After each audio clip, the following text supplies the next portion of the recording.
Hello mga kamami. Ito nga po pala araw ng Sabado, kaya ito yung routine natin dito sa New Zealand.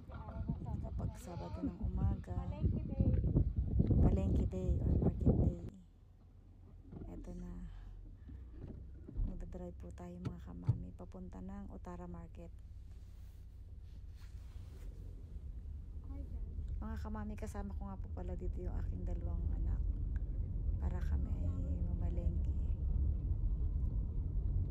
Kasama taga-bitbit, taga-video.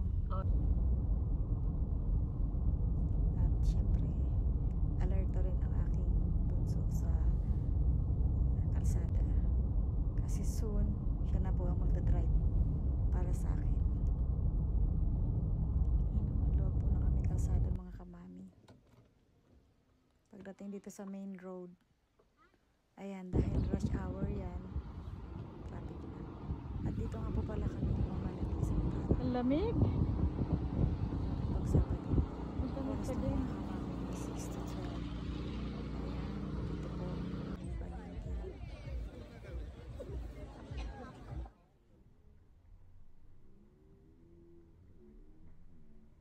Dito mga kamami, ang mabibili mo po dito mga prutas, gulay, ay talagang mga fresh. Makakapili ka talaga dito ng maraming klase. At syempre, bilang mami, wais tayo, pipili rin tayo ng mga fresh at saka kung saan yung mas murang nagtitinda. Ayan. Meron din po dito mga kamami nagtitinda ng ng puno. Kung gusto mo magtanim, pwede ka po dito bumili ng puno mga kamami. Tapos ito naman yung mga, uso rin po dito yung mga tumpok-tumpok kapag araw ng Saturday mga kamami. Ayan, iba't ibang klase ng mga gulay at prutas. Yan po ay may nagtutumpok-tumpok, meron namang mga per kilo na nagtitinda. Ayan, meron nga din po pala, ayan yung may mga halaman din na tinda dito mga kamami.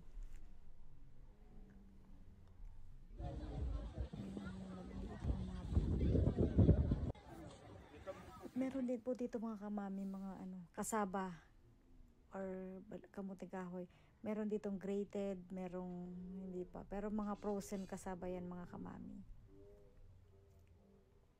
Ito, hindi ko alam kung anong tawag dito sa isang nito. Iba ang tawag dito ng na to, parang gabi. I'm not sure kung ano yung tawag dyan mga kamami. Pasensya na. Kasama pa rin ito. Nakakatuwa mga kamami. Ayun, $8 lang po dito ang per kilo ng red grapes. O diba? Para nasa province ka talaga mga kamami. Talagang meron pang mga saging na nakabuwig pa. At ayun, mga kamami, tanghali na nga po pala kami dito nakapalengke. Kaya konti na lang yung mga tinda. Kumbaga limited na lang yung mapipili namin this time dahil tanghali na kaming pumunta ng palengke. Ito, red pear. Masarap ito mga kamami. Ayan. $6 per kg din dito mga kamami. Nga, can you please? Sweet pear. Red pear. Dalawang klase po ang klase ng pear dito mga kamami. Yung isa very sweet at yung isa naman winter pear. Ayan, pula. Masarap yung kamami, matamis. Diba? 6 kg lang ang $6 lang ang per kg.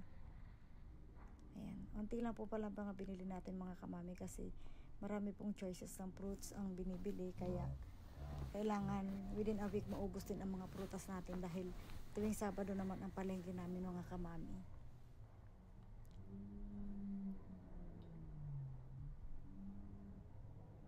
Ayan, namimili pa po tayo ng talagang fresh at saka walang mga mark.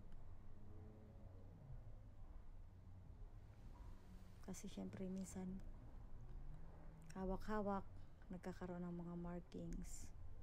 So piliin natin yung talagang walang mga mark ng ng hands.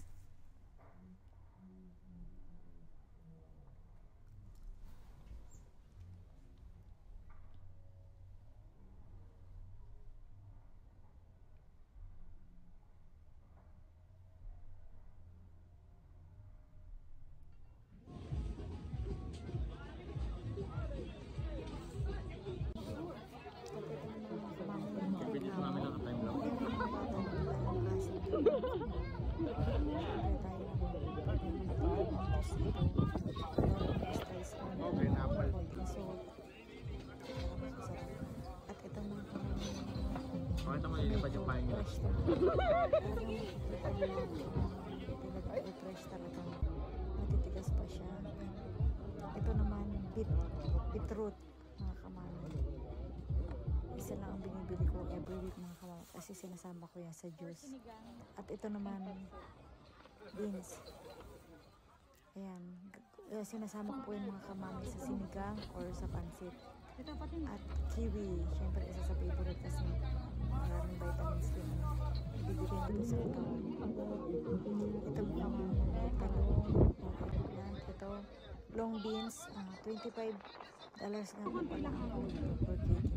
Kasi At ito naman ay okra. Tapos kasama, ayan. Kasi ako po Sila naman ng $10 niya yan. bilo-bilo kaya wait ako mag-proteins. Next, ito naman pecha, ito. Ang apple po pa nga pala ang kamami dahil pa-closing na sila, napakamura na lang yun. At ito, $25 din yung kilo ng opo. Ang sasama ko ito sa aking bulat. And then itong onion, dalawang masa na ito. Red and white.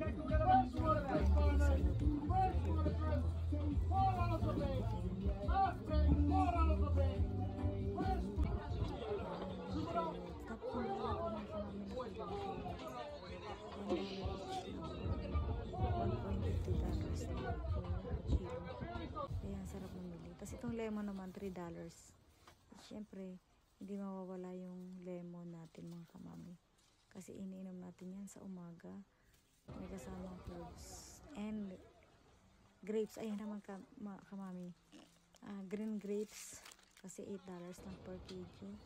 Masarap lang yan. Tapos, capsicum or $12 naman ng per kg ng capsicum or bell pepper.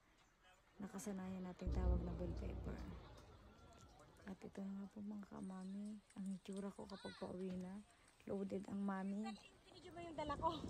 Loaded ang mami sa New Zealand kapag pauwi na. Ayan. Pauwi na rin po kami. At wala nang traffic. Kasi clear na yung palengke. And syempre, uwian na. Ito po, highly recommended ko nga po pala kamami ang Utara Market. Sure na fresh at saka mura.